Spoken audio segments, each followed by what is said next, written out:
بسیار پرحساس و پرجذاب میرسیم. تیمور رحیموف پهلوان تاجیک من پیدا میشود. این پهلوان 23 ساله بر مقابل رقیب 26 سالش از اوکراین یاکیو خاممو مبارزه میبرد. تیمور رحیموف در اینجا مربی محمد بیکوف را نشان داده است. در مشق‌های دست جمعی مشق کرد. روبرتا چولی از ایتالیا است. درباره پدر درباره او خوب وصف کردید که یعنی قهرمانی المپی رو او داوری کرده است. انا این پهلوانی اوکراینی است.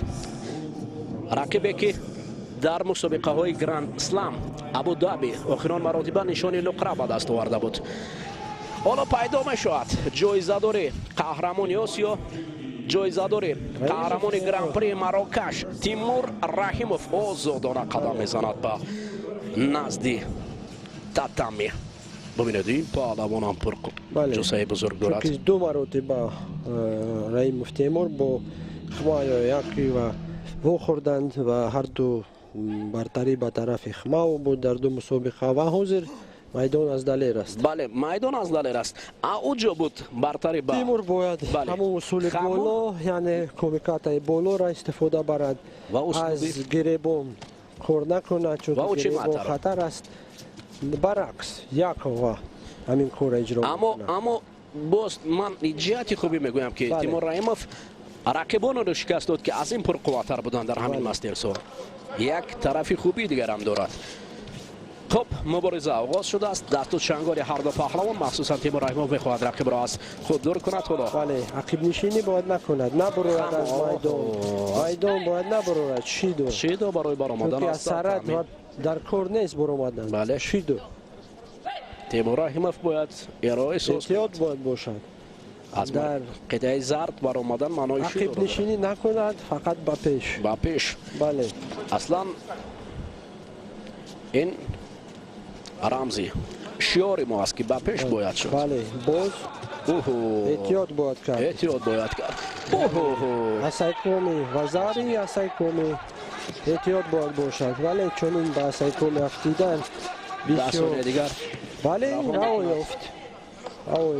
یک وزاری حالا خاممو را پیش میبرد. ببینید اشتباهی تیمور در اینجا افتیدن و تاخیر اصول تاخیر اجرا کرد و صاحب وزاری شد. کوشش باید کند. هر دو جانب خاممو بسیار قوی بسیار خوب گشتین میگیرد، از خود باوری دارد. بله برای تیمور لازم است که بر مقابل این تنها و تنها دیگر مبارزه برد با یک وزر قدر دلخسته نباشد. الکی کاری که انجام داد امروز تیمور شایسته تحسین بود. چون که امکانیت است برای برد کردن هم سبقت. تیمور باید همون اصول بالا ولی همون گریبان ممکن نیست قپیدن چون که خطر است برای تیمور گریبان داشتن. بله از پشتی گریبان باید دارد. بله از بالا بعدا به پشت و بعدا علیک یا اصول علیک لب کساتو گاری یو چه ماتر استفاده برد. ببینید چستو چالاکی خاممو هم بسیار زیاد است. بسیار چستو بله باید طور باید گشتین گیرد تیمور.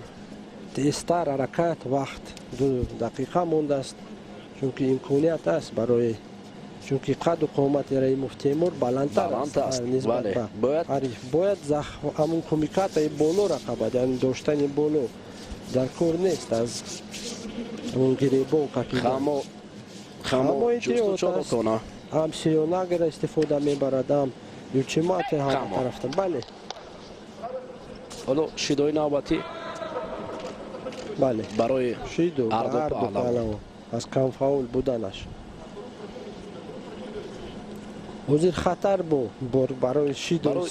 تیمور رحیموف باید نفس تازه برارد با باوری کامل گشتین گیرد. بله باید این خسته نباشد. بله در مقابل رقیب خسته خود را خسته حال نشان نباید داد. ببینید خاممو را چگونه آزاد است. بله اکنون گویا کمی گویا ما را تیمور شنیده باشد. بله وقت کشول میدهد خاممو. بله خاممو وقت را کشول میدهد. بسودی است. تیمور باید حرکت کند اصول اجرا کند. باید برار راقل. اوه تیمور باز همون اوچمت تا آخر نبرود از برای چی توقف میکند؟ نیمی راه میبیاد و میماند. ببینید طرفی سمت دیگر گوشتین گرفتن حالا آماده نیست تیمور. حرکت باید مبارزه هجوم در هجوم باید باشد، هجوم چون امکانیت وای بیشتر است. شیدو با فکرم برای خمو برای ماندن همون ولی چی باشه؟ یک نه وقت بگذارم در اینجا خمو وای میدوند که وقت باید کشول کرد، چون که وقت 30 ثانیه دیگر برای اصول اجرا کردن. تیمور تلاش باید کند که در 30 ثانیه دیگر یگان اصول یا یگان کوزوش یا یگان کمیکات را اجرا کند و با اصول. وقت کم است، وقت خیلی کم است.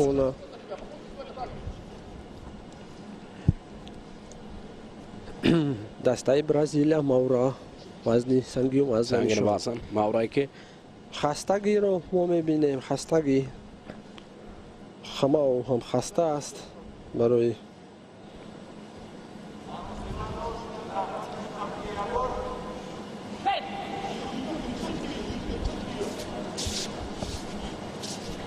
گرفتن در کور.